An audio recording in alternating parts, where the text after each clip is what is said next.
Seguimos aquí en La Buena Educación y ahora vamos a entrar como todos los sábados. El próximo sábado va a ser el último programa para poder entender la evaluación docente. Estamos viendo estas 6 rúbricas. Yo veo a veces en las redes o ciertos videos que no hay mucho entendimiento y son estos 50% de la nota que tiene que ver con la observación en el aula.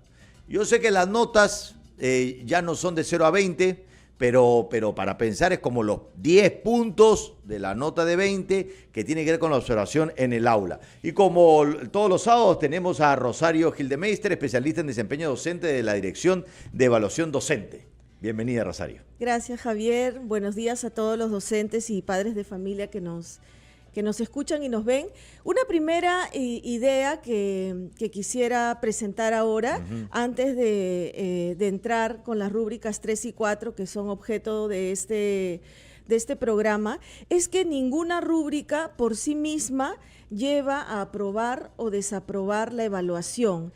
Eso es importante porque algunos colegas dicen, si no hago esto, si mis estudiantes no están participando, entonces voy a desaprobar la evaluación, y eso no es así, porque claro, salvo que maltrate o falte el respeto a sus estudiantes. Es una falta grave. ¿No es cierto? Claro. Esa es una falta grave, con lo cual desaprueba, ¿no? Pero la calificación se obtiene del promedio de las 6 rúbricas, de los 6 desempeños evaluados en la observación de aula, Claro. ¿de acuerdo? Y el promedio para aprobar es de 2.6. La semana pasada, y ya en la edición anterior, habíamos mostrado, ¿no es cierto?, las 6 rúbricas, y habíamos también presentado cómo cada una de las rúbricas se presenta en esta cartilla, donde podemos mirar la definición de la rúbrica, sus aspectos y también los niveles. Y entendíamos los niveles como una escalerita, Claro, ¿te acuerdas que claro, lo comentábamos? sí. Y entonces decíamos que hay 4 niveles, donde el nivel 4 es el nivel destacado, el nivel 3 es el nivel esperado, satisfactorio, el nivel 2 presenta, digamos, algunas deficiencias, y el nivel 1 es un nivel insatisfactorio. ¿De acuerdo? Sí. Entonces, el docente es mirado en cada uno de estos desempeños, y al término de la visita, de la observación de 60 minutos que va a ser el director de la institución educativa certificado, ¿no es cierto?, sale del aula y lo que hace es revisar todas las evidencias, todo lo que ha hecho el docente, y empieza a mirarlas en función de cada uno de estos desempeños. Claro, y habíamos hecho, digamos, la conversión para que la gente lo entienda, de 0 a 20, el docente pasa con 13. Con 13. Es decir, no se está exigiendo 20, no se está diciendo, es con 13, ¿no? Y además que esta rúbrica de la observación tiene que ver con el 50%, es decir, de los 20, 10 puntos, de los 13 sería 7.5. Pero, por ejemplo, yo te hago una pregunta para hacer un pequeño resumen y luego ir a la 3 y 4. Veía un video de algunos docentes que decían, esto no está adaptado a la realidad, no, nosotros somos de Puno y el 70% de los chicos tienen anemia y no prestan atención, me van a jalar. Eso no es verdad. Eso no es verdad, porque nuevamente tenemos que decir que es probable que en algunos desempeños no nos vaya tan bien. Claro, no va a ser digamos, destacado, tendrá medio punto menos, digamos, pero digamos, en relación a los niveles que habíamos mencionado, Claro. puede estar ubicado en un nivel 3 o hasta en un nivel 2, ¿no es Claro. cierto? Pero recordemos que es el conjunto de los desempeños los que se miran, y es el promedio de esos 6 desempeños. Por lo tanto, en esta línea de lo que tú señalas, pueden haber docentes que en algunas rúbricas tengan un nivel 4 destacado, en otros un nivel satisfactorio y en otros hasta un nivel 2. y además ¿cierto? que yo me imagino, y eso lo bacán de que el ministerio esté prestando esta atención en la evaluación y en la mejora del desempeño docente, que si va a una escuela donde ve que la mayoría de los niños tienen anemia y no pueden prestar atención, y sí, efectivamente el profesor, por más que se esfuerce, no puede lograr una atención destacada porque hay esta dificultad, también puede ser un buen canal de comunicación para ver cómo se puede solucionar eso, ¿no? En términos de alimentación. O sea, claro, yo creo que también es una buena oportunidad, ¿no? Sí, hay mecanismos, digamos, para mirar el tema de de las loncheras saludables o de estos programas de alimentación que llegan a las instituciones educativas, ¿no?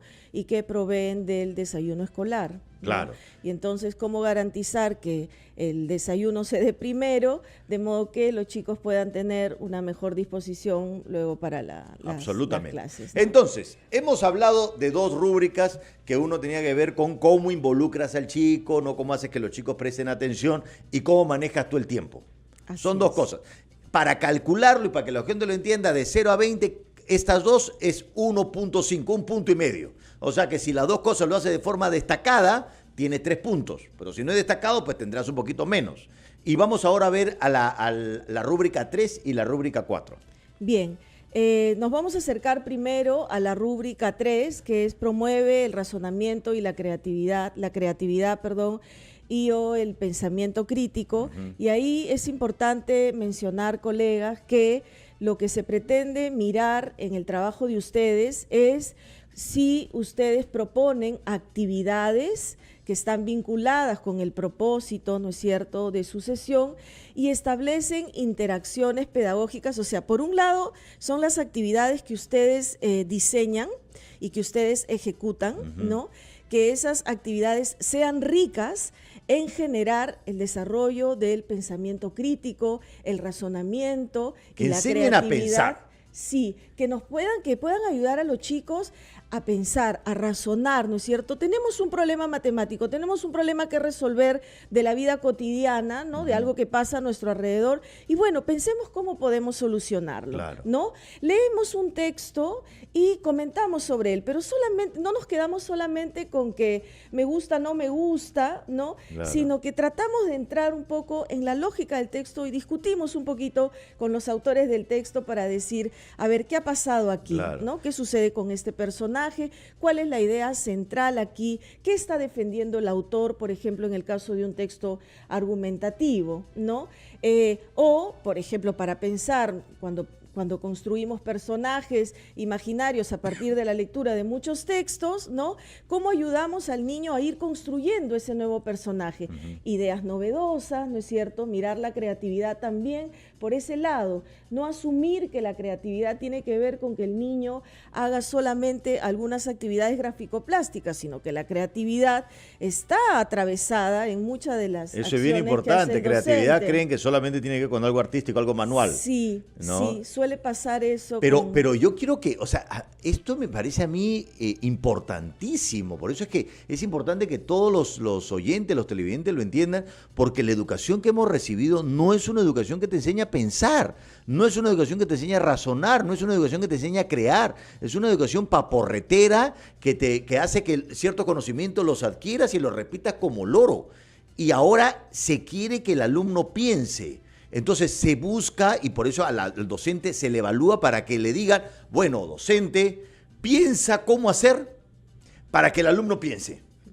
¿Qué cosa Sí. se te puede ocurrir para que el alumno piense? Y eso es lo que se va a observar y eso es lo que se va a evaluar. Sí, y también sabiendo, Javier, y docentes que nos escuchan, que hay algunas actividades que tienen que ver con conocimiento de determinada información, ¿no es cierto? O recordar determinada información, pero que está al servicio de algo mayor, ¿no es cierto? De poder razonar. Es decir, necesito identificar algunos elementos, no sé si memorizarlos o Claro. tenerlos en la cabeza, porque me van a permitir dar el salto a establecer luego una serie de relaciones entre las ideas que se dan en una situación Claro, determinada. por ejemplo, a mí siempre me llamaba la atención cuando me obligaban a aprender fechas, eran números sin significado. Pero si yo aprendo una fecha para entender esa etapa, Así esa es. década, Así para decir es. qué significa, claro, pues un chico le dicen, ¿cuándo fue atrapado Ismael? No saben ni quién es, no saben qué año es, pero cuando se habla, bueno, hablemos de los 90s, entonces eso te lleva a un universo de cómo funcionamos como país y eso te hace pensar, te hace razonar. De acuerdo. Y eso es sumamente importante, Javier, porque hay determinadas actividades que hacemos los docentes, ¿no es cierto?, que nos ubican, o sea, un docente que está pensando en términos de los aprendizajes, que está viendo a sus estudiantes en este proceso de ir avanzando en el desarrollo de sus competencias, ¿no es cierto?, se posiciona ahí y dice, bueno, ¿qué necesito para que los chicos avancen? A ver, ¿qué tipo de información tienen que manejar? ¿Qué tipo de preguntas debo formular? ¿Qué tipo de acciones tienen que hacer ellos? Y en ese sentido, por ejemplo, ¿no?, es bien interesante y se mira también en este desempeño cómo el docente, a través de las preguntas y las repreguntas, favorecen el desarrollo del pensamiento, porque muchas veces como docentes soltamos la pregunta y no damos tiempo para que los chicos piensen y ya damos la respuesta. Ah, sí, eso es típico. ¿Qué cosa dijo tal? Dijo tal cosa. Eso es típico de los profesores. Dan la pregunta y se responden solitos. Sí, y hay que esperar, ¿no es cierto?, Claro. que los chicos puedan procesar la información. Pero para una cosa responder. importante, Rosario, pero eso significa que el docente es el que tiene que desarrollar estas actividades. Porque también antes, no solamente al alumno se le obligaba a seguir la plana, sino también al docente.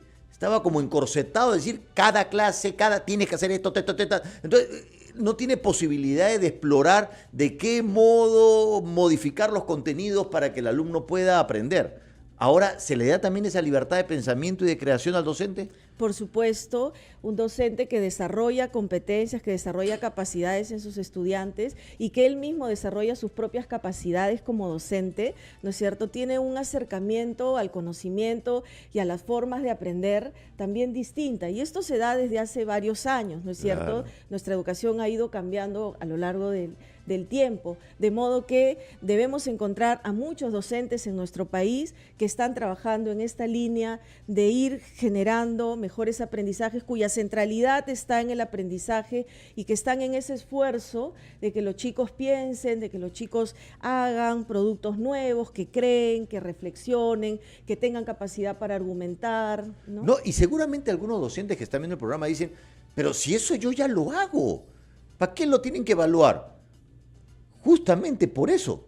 ¿Tú qué dices, Rosario? Sí, justamente lo que queremos mirar en estos 60 minutos donde el docente va a hacer gala, digamos, ¿no?, de todas sus esas habilidades que tiene. que suele usar en el día a día, ¿no es cierto? Vamos a hacer como ese barrido de aquellos aspectos que son fundamentales en la práctica pedagógica y que permiten mirarlo en su actuación con sus chicos, cómo los ayuda a pensar. Y ahorita vamos a ver en el siguiente bloque cómo monitorea y retroalimenta también el aprendizaje. Por eso es que no hay que tener temor. Si tú ya lo haces, entonces seguramente lo que va a pasar es que va a tener una gran nota, ¿no? Y probablemente el ministerio va a replicar algunas de las cosas que ustedes hacen para que otros maestros también lo hagan, porque no todos lo hacen.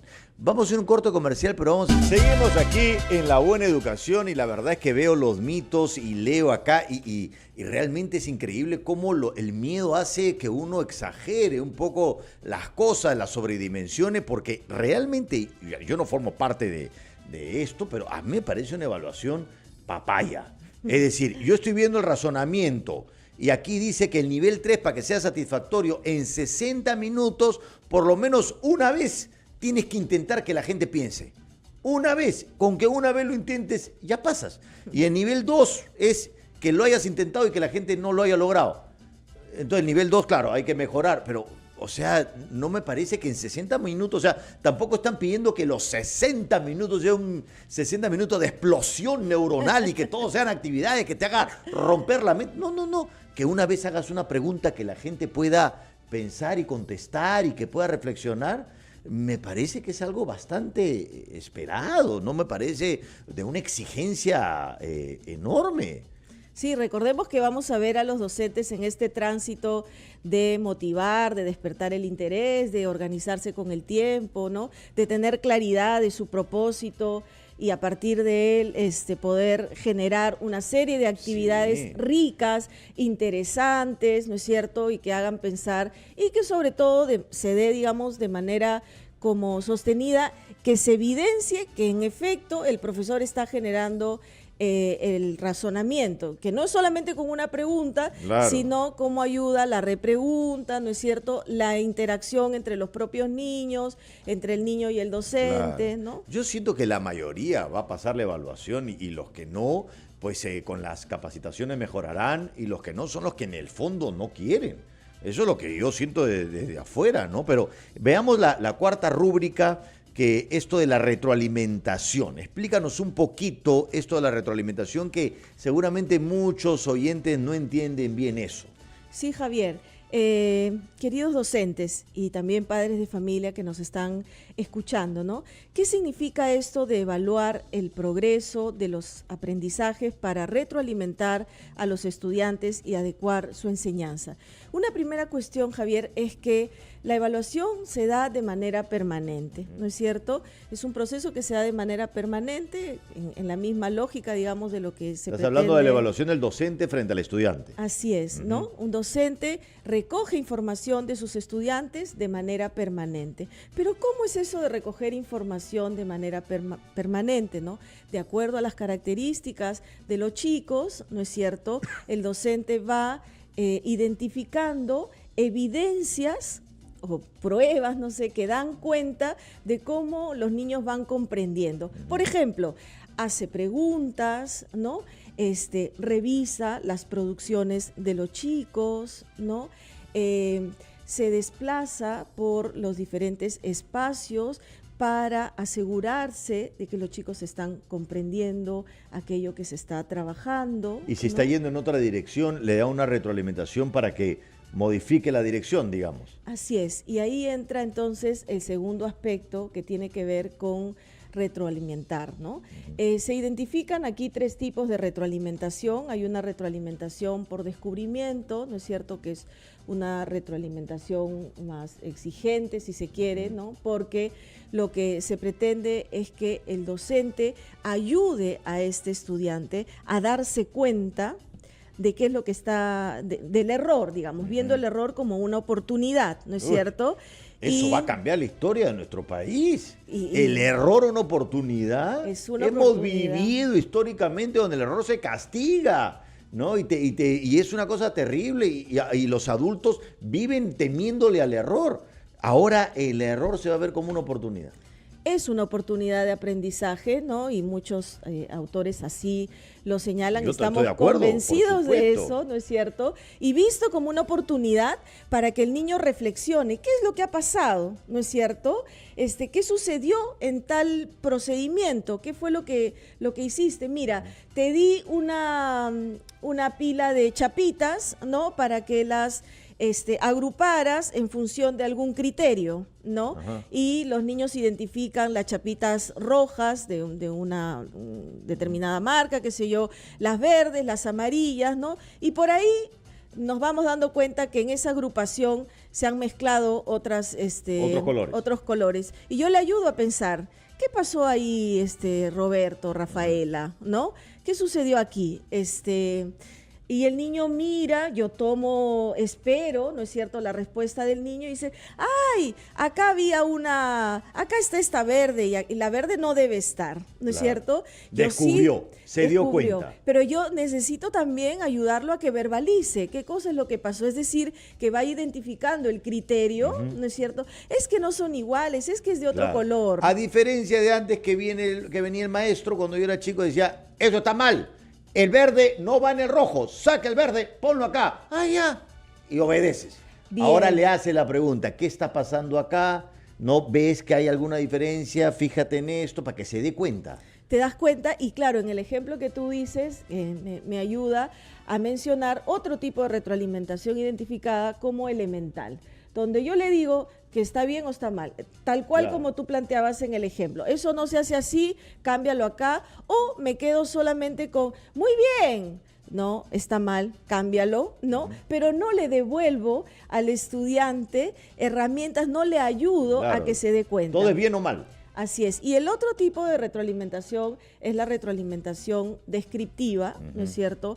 Donde el docente da algunos apoyos para que el estudiante pueda responder, digamos, a la tarea. Por ejemplo.